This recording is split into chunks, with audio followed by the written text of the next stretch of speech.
pero hindi pa siya lumilipas. Therefore, hindi po dapat isipin, yung nga problema, nilagay po yung translator yung tipan, hindi po ito tipan.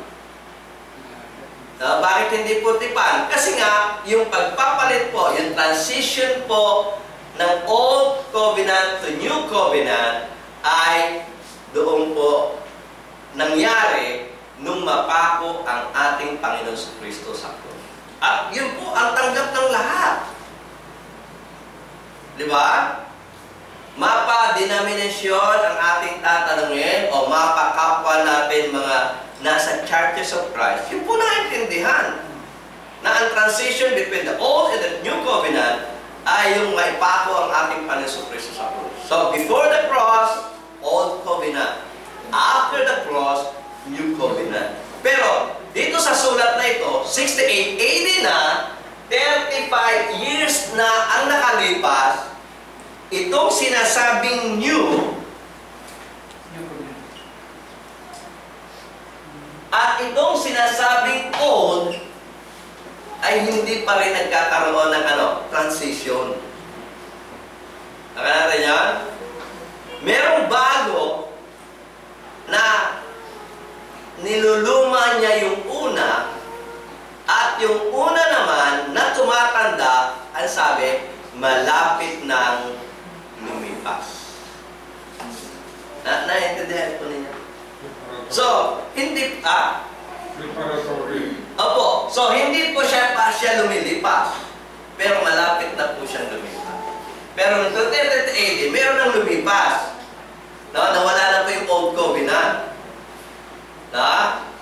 Dahil meron na po tayong bagong Covenant mediator na naglingkod sa Diyos ng more excellent ministry ng ating Panginoon Kristo, nandito na po tayo sa New Covenant. No? Yung pagitan po ng 33 AD at 68 AD, nasa New Covenant na po yan eh. Diba? Pero yung sinasabi po dyan, hindi pa siya lumilipas, hindi pa po siya napapalitan, hindi pa po siya, siya pa'y patuloy pa rin umiiral, hindi pa rin po nag-i-exist yung bago. Medyo magulo, Pero makikita natin, itong old, hindi pa siya lumilipas kahit na 35 years pa ang nakalipas na magkaroon na ng transition yung old and new covenant. So, ano ito? No? Since inamin na nga ng translator na ito ay idinagdag lang yung tipan, muli natin tingnan, sabi po doon, doon sa binasa natin, nakalagay po doon, in that he said, a new covenant. Inamin na ng translator, yung covenant po dyan ay hindi po nasa original.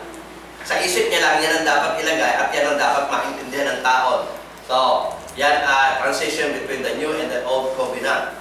Okay, at yung old covenant, ang problema, nagkaroon na nga transition between the old and new covenant, tapos yung old na nanatili pa. So, doon tayo nagkakaroon ng problema. Kaya nga, kinonsulta natin, bakit merong ay taalit dyan, At sinasabi nga, sa rule na interpretation, yung kanilang translation, umaamin na yung translator, dinagdag lang namin yan. Gusto namin makatulong. Tingin namin implied ilalagay na lang namin. Kaya nakalagay doon, italics are used in the text to indicate words which are not found in the original Hebrew or Greek, but implied by it. Yun ang tingin nila, kaya nilagay nila. Pero sa tingin natin, parang inconsistent. Dahil ayaw po doon sa ating tinignan ng graph, o yung ating pong illustration dyan sa ating pong monitor, makikita natin, nagkaroon ng transition sa Old and Covenant noong 33 AD, tapos sinasabi nitong sumulat ng Hebrews na itong Old ay magbabanish pa lamang. Kasalukuyang nananatili pa.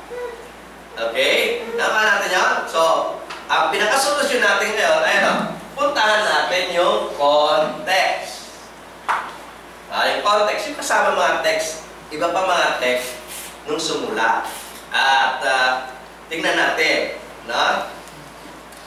po doon sa Hebrews chapter 9 verse 1, kasama po yun sa context ng 8:13. Ang sabi po ng banal na kasulatan ay ganito. Then verily the first covenant, ayun, nakasulat na naman yung salitang covenant. Consistent yung translator. Pero yung covenant, dyan? Italic na naman eh. So kung italic yan, wala yan sa original. Pero may tinutukoy talagang first. Okay? Consistent lang yung translator na yan ay covenant. Pero sabi dyan, then verily the first had also ordinances of divine service and a worldly sanctuary. So may tinutukoy dyan first. At yung first dyan, may mga divine ordinances, divine services, mga worldly sanctuary. Tingnan po natin ang sunod pala. Ay, inalis muna yung covenant para ilagay tayo sa original na manuscript. Kasi nga, inamin na ng translator na yung pag naka-italic, wala po yun sa original. So kung wala po yun sa original, ganito po ang reading niya.